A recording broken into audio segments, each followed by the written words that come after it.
না না না, দুজনের লক্ষ্য একেবারেই এক না। মমতার লক্ষ্য হচ্ছে যে 26-এ ওর অ্যাবসলিউট মেজরিটি নিয়ে গভর্নমেন্টে আসে, এটা হচ্ছে মমতার লক্ষ্য। আর বিজেপির লক্ষ্য হচ্ছে মমতাকে নিশ্চিন্তে গভর্নমেন্টে বসিয়ে বিরোধী যে জায়গাটা আছে সেই জায়গাটা অন্য কেউ যাতে ঢুকতে না পারে সেইটাকে রাখা। কাজেই তারা দুজনে যৌথ প্রকল্প, তাতে মমতার গভর্নমেন্ট আর বিরোধী বিজেপি, এইটা নিশ্চিত করবার জন্য এক হিন্দু মুসলমান বিভাজন, আর তার সাথে এখন বাংলাভাষী মানুষের ওপর হেনস্থা গোটা দেশ জুড়ে বিজেপি করছে। আর তার থেকে ফয়দা এখানে তৃণমূল তুলছে। তৃণমূল তো নেমে গেছে। 21 তারিখের মিটিংয়ে মমতা বন্দ্যোপাধ্যায় কী বলেছেন? কোনো বার্তা আলাদা দিয়েছেন? উনি বলেছেন 26 সালের ভোট পর্যন্ত ভাষা আন্দোলন চলবে।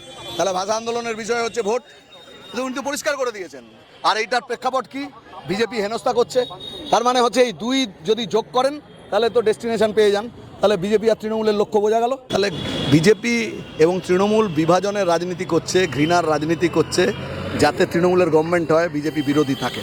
আমরা তাদের হাত থেকে বাংলাকে, বাংলা সংস্কৃতিকে, বাংলার মানুষকে বাঁচাতে চাই। বাংলা হান্টের আরও খবর দেখতে নজর রাখুন। বাংলা খবর মানেই বাংলা হান্ট।